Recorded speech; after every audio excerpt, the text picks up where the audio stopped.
students, so today we will be starting a new chapter of political science, chapter number 4, India's external relations. So in this chapter we will be basically studying about India's external relations. So India के कैसे relations थे international arena के अंदर with our neighboring countries like China, Pakistan. So these all we will be studying in this chapter. So let's see international context. सबसे पहले world के अंदर क्या सब चल रहा था. So there were many issues of reconstruction. बहुत सारे इशूज़ हो रहे थे रिकन्स्ट्रक्शन के because many countries were emerging as colonialism collapsed. Colonialism जैसे कोलैप्स हुआ तो बहुत सारी कंट्रीज़ धीरे धीरे इमर्ज हो रही थी. Twin challenges of welfare and democracy were there. और दो चैलेंजेस फेस करने पड़ रहे थे कंट्रीज़ को. एक तो था वेलफेयर और एक था democracy.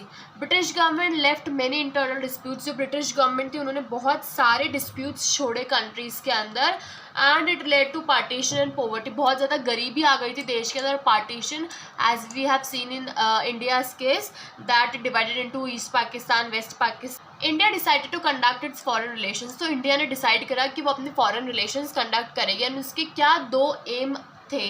To respect the sovereignty of all other nations. तो सारे दूसरे नेशंस की सोवेरेनिटी को रिस्पेक्ट करना. To achieve security through the maintenance of peace. और सिक्योरिटी अचीव करना पीस के थ्रू, ना कि डिस्ट्रक्शन वगैरह के through. So to achieve security through the maintenance of peace. Clear.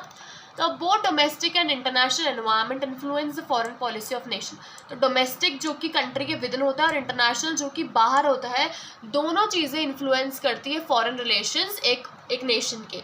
Developing countries lack the required resources. जो developing countries है उनके पास कुछ रिसोर्सेज की कमी रहती है. They lack in some resources and they pursue more modest goals. और वो लोग मॉडेस्ट गोल्स परस्यू करते हैं. They focus on peace and development. वो पीस एंड डेवलपमेंट में फोकस करते हैं.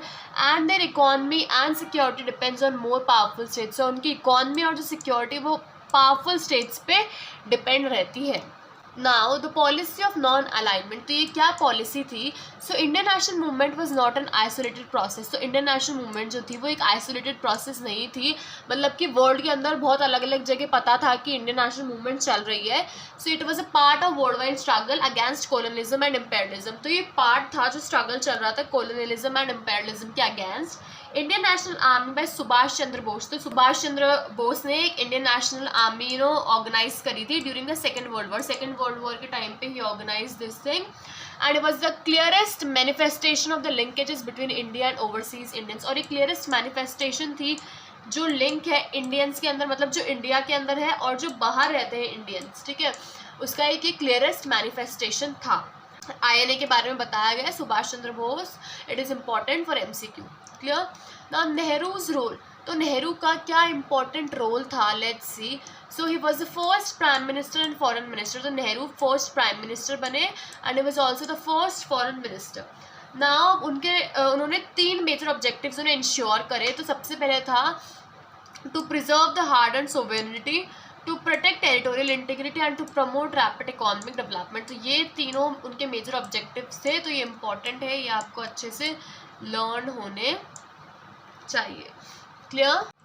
Distance from the two camps. अब इंडिया ने सोचा कि वो दोनों कैंप से दूर रहे, ना तो वो ब्रिटिश को ज्वाइन करे ना वो USSR को ज्वाइन करे. तो इंडिया परस्यूटेड नैम. तो India non alignment movement pursue कर रहा था. इन 1956 और 1956 के अंदर ब्रिटेन ने अटैक करा इजिप्ट को ओवर स्वेज कैनाल. ठीक है. इंडिया लेड द प्रोटेस्ट और इंडिया ने उसके अगेंस्ट प्रोटेस्ट की. But in the same year USSR ने इन्वेड करा हंगरी को, but India did not join it's public condemnation. तो ये थोड़ा सा अनफेयर हो गया कि USA के तो उसने अगेंस्ट प्रोटेस्ट करी, देन उसने USSR के अगेंस्ट नहीं करी. सो US was not happy about policy of non alignment and independent initiatives of India. तो US बिल्कुल भी हैप्पी नहीं था ये जो पॉलिसी थी नॉन अलाइनमेंट की इंडिया की और जो इंडिपेंडेंट इनिशिएटिव्स ये सब ले रहा था India. And he also resented India's partnership with Soviet Union. और इंडिया की जो पार्टनरशिप, ग्रोइंग पार्टनरशिप थी सोवियत यूनियन की, उसको भी रिसेंट करते थे US. Clear. Now Afro Asian unity. तो what is Afro Asian unity. अब इसके अंदर क्या है, there were close contacts between Africa and Asia. तो अफ्रीका और एशिया के अंदर क्लोज कॉन्टैक्ट्स होने लगे. India started Asian relations conference in मार्च 1947. तो मार्च 1947 के अंदर इंडिया ने एशियन रिलेशंस कॉन्फ्रेंस स्टार्ट करा. इंडिया सपोर्ट करती थी डीकोलोनाइजेशन को एंड इट अपोज रेसिज्म, और रेसिज्म के बिल्कुल अपोज थी और स्टॉन सपोर्टर थी डीकोलोनाइजेशन के। Clear. Afro Asian conference was held in Indonesian city, और एक एफ्रो एशियन कॉन्फ्रेंस हुआ था इंडोनेशिया सिटी के अंदर, इंडोनेशिया सिटी ऑफ बैंडंग, बैंडंग के हुआ था, बैंडंग के अंदर हुआ था 1955 के अंदर, और इसे हम बैंडंग कॉन्फ्रेंस कहते हैं। यूजुअली जिस जगह कॉन्फ्रेंस हुआ करता था उसी को उस जगह के नाम से बुलाया जाता है, जैसे कि बैंडंग कॉन्फ्रेंस हो गया। It mark the establishment of नाम, और इसने नॉन अलाइनमेंट मूवमेंट की एस्टैब्लिशमेंट को मार्क करा, लेटर उसने मार्क करा, ठीक है। एंड फर्स्ट समिट ऑफ नाम वाज हेल्ड इन बेलग्रेड सितंबर 1961, तो सितंबर 1961 के अंदर फर्स्ट समिट हुई नॉन अलाइनमेंट मूवमेंट की। Clear. This is also an important question, ये आपको जनरली पूछ लिया जाता है कि एफ्रो एशियन यूनिटी के बारे में आप एक्सप्लेन करें। Clear. Now next topic is peace and conflict with China. तो चाइना के साथ कैसे रिलेशंस थे, पहले पीस हुआ करता था, बाद में कॉन्फ्लिक्ट क्यों हुई एंड कैसे हुई। Let's read. Okay, so firstly India and China they had friendly relations. तो शुरुआत के अंदर बिल्कुल अच्छे फ्रेंडली रिलेशंस हुआ करते थे। वल्लभ भाई पटेल जो थे he was worried about aggression from China, पर नेहरू को ऐसा लगता था, नेहरू जी को ऐसा लगता था कि ये बहुत ही एक्सीडिंगली अनलाइकली है कि इंडिया कोई भी अटैक फेस करेगी चाइना से। तो बहुत समय के लिए हमारी जो चाइनीज़ बॉर्डर है वो पैरामिलिट्री फोर्स वहाँ पर थी, ना कि मिलिट्री। वहाँ पर मिलिट्री फोर्सेस नहीं लगाई गई थी, वहाँ पर पैरामिलिट्री फोर्सेस थी। Clear. Nehru and Zhou Enlai they sign Panchsheel, और उन्होंने पंचशील साइन करा नेहरू और ज़ोउ एनलाई में 5 principles of peaceful coexistence on 29 अप्रैल 1954। तो 29 अप्रैल 1954 को उन्होंने ये साइन करा। It was a step for stronger relations between the two countries, और एक ये स्टेप था कि दोनों कंट्रीज के अंदर स्ट्रॉन्गर रिलेशंस हो। They visited each other frequently, और उस समय पर बहुत ज़्यादा फ्रीक्वेंट विजिट्स वगैरह भी थी। Now let's study Tibet. अब तिब्बत क्या था, तो तिब्बत जो था एक बफर था बिटवीन इंडिया एंड चाइना, मतलब कि जो एक कंट्री को दूसरी कंट्री से सेपरेट कर रहा है। It was kind of a buffer between them and it became a major tension या major area of conflict between India and China. 1950 के अंदर चाइना ने तिब्बत का कंट्रोल ले लिया था। क्लियर। एंड 56 के अंदर 1956 Dalai Lama and premier Zhou Enlai they visited India. वो लोग आए, इंडिया आए। दलाई लामा वो एक काइंड ऑफ तिब्बत के अंदर जो स्पिरिचुअल लीडर हुआ करते थे वो दलाई लामा थे। So they visited India and China ने अश्योर कराया इंडिया को कि तिब्बत जो है वो ऑटोनॉमी एंजॉय करेगी, ग्रेटर ऑटोनॉमी एंजॉय करेगी, किसी भी और पार्ट में जो चाइना के अंदर है उससे ज़्यादा, सबसे ज़्यादा ऑटोनॉमी हम तिब्बत को देंगे, ऐसा चाइना ने इंश्योर करा। क्लियर। इन 1958 अपराइजिंग इन तिब्बत अगेंस्ट चाइना, तो 1958 के अंदर मतलब इस पीरियड के में अपराइजिंग हुई तिब्बत के अंदर अगेंस्ट चाइना, चाइना के अगेंस्ट। 59 के अंदर Dalai Lama crossed over the Indian border and he cross the Indian border and he asked for asylum which was granted to him with his followers. He settled in India and he lives in Dharamshala in Himachal Pradesh. तो ये हिमाचल प्रदेश के अंदर रहते हैं। Clear. Okay, so next is Chinese invasion. So China ने 1962 के अंदर invade करा। So what were the 2 major issues, ठीक है, 2 डेवलपमेंट्स ऐसे हुए जो इंडिया चाइना के रिलेशंस को बहुत ज़्यादा स्ट्रेन कर देते हैं। China annex Tibet in 1950 and remove the buffer between them. ठीक है, चाइना ने एनेक्स कर लिया था तिब्बत को, और जो बफर था इंडिया और चाइना के बिटवीन का वो बफर हट गया। ठीक है। India did not oppose openly but when the information came about separation Indian government grew uneasy. Clear. तो इंडिया ओपनली अपोज नहीं कर रहा था, बट जब न्यूज़ आई कि सप्रेस हो रहे हैं तिब्बत चाइना के अंदर, सो इंडियन गवर्नमेंट ऑल्सो ग्रू अनईजी। तो दलाई लामा ने पॉलिटिकल असाइलम ऑब्टेन करा था इंडिया के अंदर 1959 के अंदर। China else India, China else करती है इंडिया को that India is allowing anti Chinese activities with in India. Clear. अब 2 इश्यूज पे बाउंड्री डिस्प्यूट भी चल रहे थे, तो 2 एरियाज जो थे वो चाइना क्लेम करता था इंडिया के अंदर। एक जो था वो था लद्दाख इन जम्मू एंड कश्मीर, ठीक है, अक्साई चीन एरिया लद्दाख जम्मू कश्मीर के अंदर, और एक था अरुणाचल प्रदेश नेफा, नॉर्थ ईस्टर्न फ्रंटियर जो है, उससे पहले वो नॉर्थ ईस्टर्न फ्रंटियर कहा जाता था अरुणाचल प्रदेश। तो ये 2 एरिया चाइना क्लेम करा था इंडियन टेरिटरी के अंदर। Now during the Cuban missile crisis, जो पूरी वर्ल्ड इन क्राइसिस के अंदर बिजी थी, तो China launch Swift and massive invasion. तो चाइना ने इन्वेजन लॉन्च कर दिया इंडिया के अंदर 1962 अक्टूबर 1962 के अंदर इन दोनों रीजन्स पे, Arunachal Pradesh and the Aksai चीन एरिया। फर्स्ट अटैक जो था वो पूरे एक हफ्ते के लिए रहा था and they captured the key areas of Arunachal Pradesh, और अरुणाचल प्रदेश के की एरियाज उन लोगों ने कैप्चर कर लिए थे। सेकेंड वेव जो थी वो next month I, but India ने इस टाइम मैनेज कर लिया था ब्लॉक करना देम इनटू लद्दाख, उनको ब्लॉक कर लिए थे लद्दाख तक।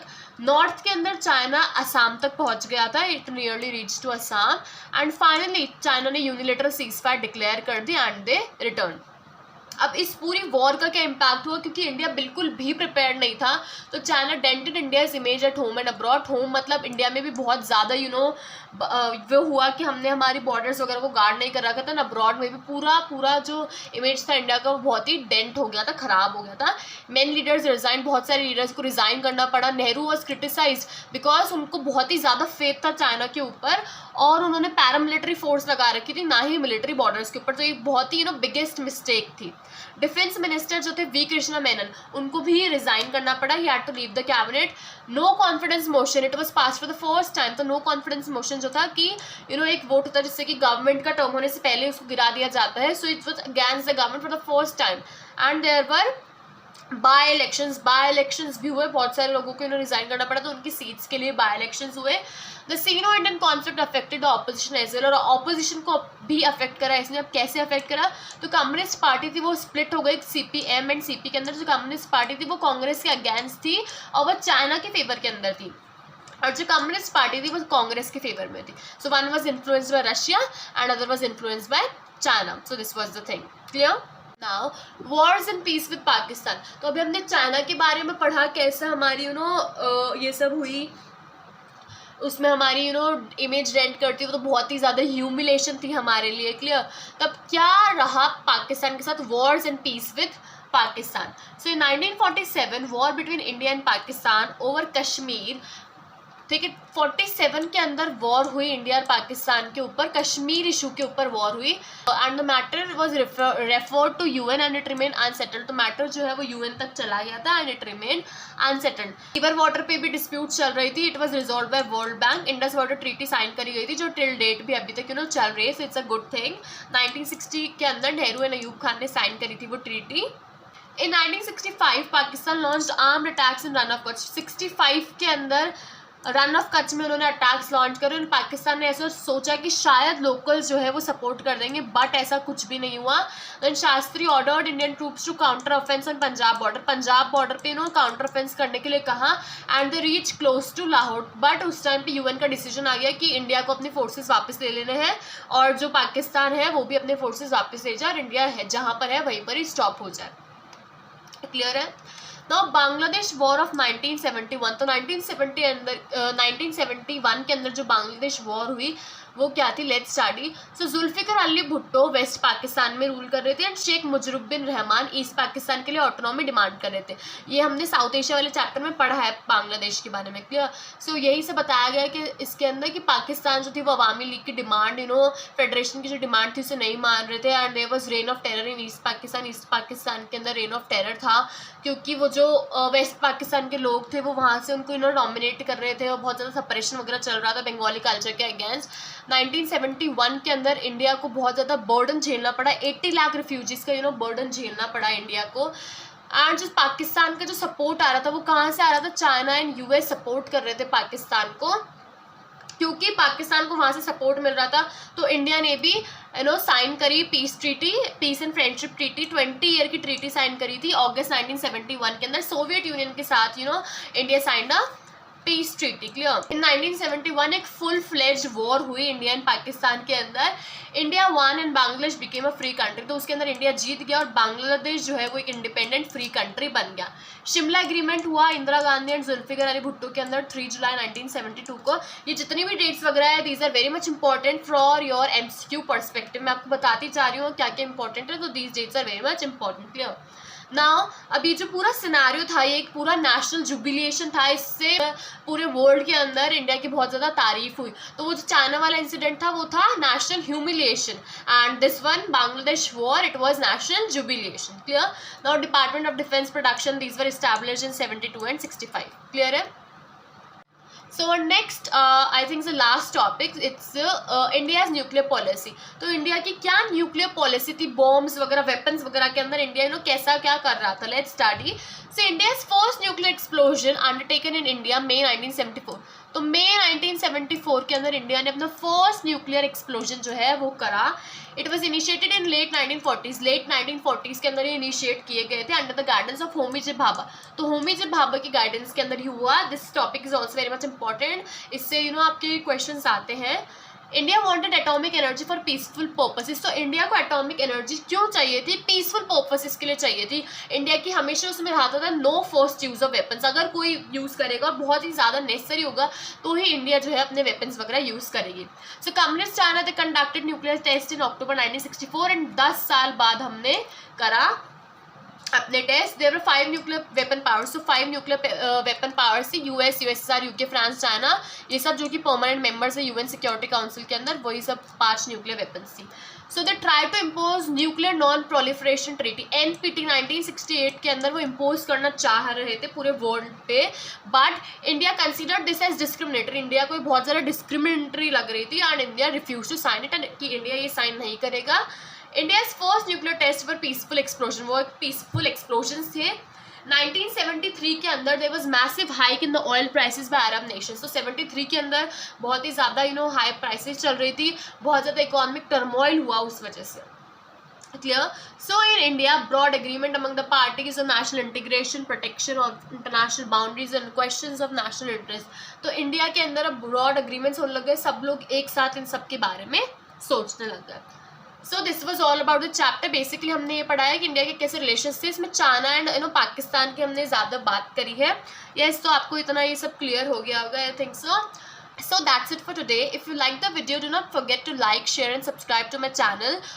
Also, these all are my handwritten notes. You can use them for your further learning. You need to just remember the key points and then you have to elaborate and write the answer in your own language. Also, you can download the PDF of this video lecture from my Telegram channel. The link is given below in the description. Thank you for watching.